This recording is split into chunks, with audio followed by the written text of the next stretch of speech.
comes to Let's Talk Development Football, we feature 1,000 leaders of the game connect. Whether a player, a club owner, a coach, we are coming to you to talk all things development football. Mina ke mapolo bawufuza ufulela mashiya amahle ngasazoshumayela iqadi unyuswa namhlanje ke ngijoyinwe abantu abakhulu ebholeni laseSoweto ebholeni laseGauteng lonke ngijoyinwe nguTapita uTapita usesikhundleni kwiSoweto LFA nalana kuWalter Sisulu Clinic sesiyazi ngeDiscovery one of the people abalapha enkundleni Tapita, please introduce yourself to our viewers at home. My name is Peter Tunsani, General Secretary, Soweto LFA, Soweto Local Football Association. The host, Phoenix Walter Sisulu Soccer Challenge. Babukeli bethu ke njenge-Let's Talk Development Football sijabule kakhulu namhlanje ukuthi sijoyinwe uTapita abantu abakhulu ebholeni lase-South Africa, abantu abakhulu ebholeni lilonke lasemhlabeni. Sinaborele, sinabombokazi, sinabobani, sinabomdu, intwana zonke ezipromothiwe nge-development football. Abantu abafana naboTapita abathanda ibhola, abathanda i-development football. Tapita, ejeni yakho wena uzifike lapha esikhundleni sokuba u-General Secretary weSoweto LFA. Uqala kuphi ijeni yakho? Ungikwisela about 30-40. Siyacela Tapita sifundise abantu emakhaya. Initially, I was a player now I'm White City Spurs. Started White City Spurs around the age of 4 or 5. Then I've been in White City Spurs till now. Yeah. I'm a chairperson in White City Spurs. So I'm chairman in White City Spurs. I'm a teams. Catch from out of the teams. I was run association. Yeah. So I was elected from my team as a chairman to be secretary of Soweto Football. So I've been in Soweto Football for the past 8 years. Yeah.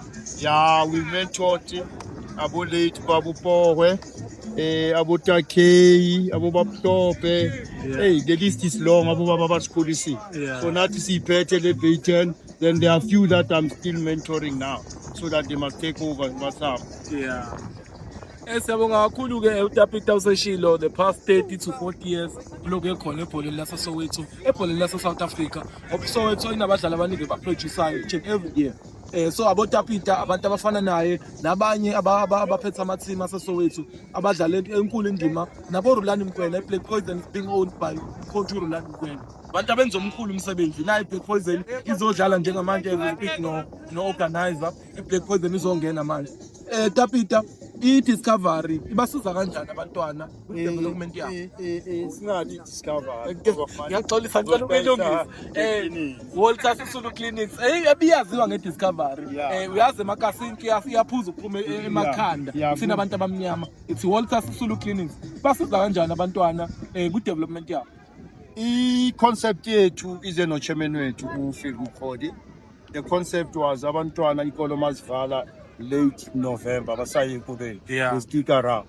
Yeah. So he came up with this idea, which is the tournament for the whole of December. Then we started Amanda 17. Yeah. So he would have a fun So you can see for the past 23 years, tournament is a hammer, man. Yeah. And the tournament has grown.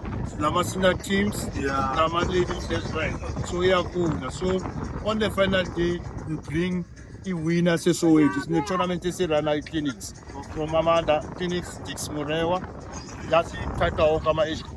So the winner best baby the clinic Amanda not catch place that will be tournament. Oh yeah, final day. The final day, so that we showcase them. Then maybe in 5-6 years, I will be pointing gold, let's say cutting razor, and then now it's a senior player. Yeah. So hey, Spa, Msebe, and we produce a lot of players from this tournament. Yeah. And the man just so we annual tournament, Honkumuntu, Kusfunala, abanye bazogela, abanye bazoscouta, abanye bazodlala, yabo. Tournament nika wonke umuntu siyabonga kakhulu babukeli bethu ngiyaxolisa ukulungisebenzisa igama le-Discovery emakasi sabizwa kanjalo kusadume lokho it's Walter Sisulu Clinics eyayiyaziwa nge-Discovery before Tapita akhona ucoach akhona ama-team engiwabukile dlala currently kule this year yiphi team ongathi nje wena uyayibona ukuthi uyinika ama-chances ukuthi ngafika ku-finals there are 3 teams that is swapegile that have shown up. They come and show up. Yeah.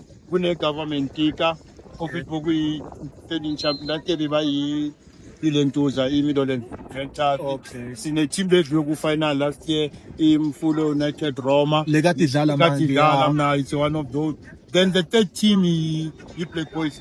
So i-Black Boys ayikadliwa, ayikadlali i-draw. So iloku iyawina. So it's the one of the contenders abangafika ku-final.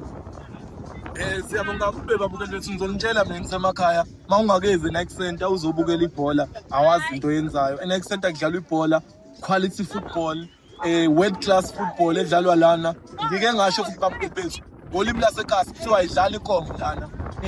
Siyabonga kakhulu Tapita ngokuthi ube nathi, siyabonga ukuthi platform ukuthi sizokwenza ama-interview ethu esiwenzayo. Inhloso yethu thina we are in the talk development football, promote development football in all angles, from inside labazali, inside lo coach, inside labadlali, inside lama-owners wama-team.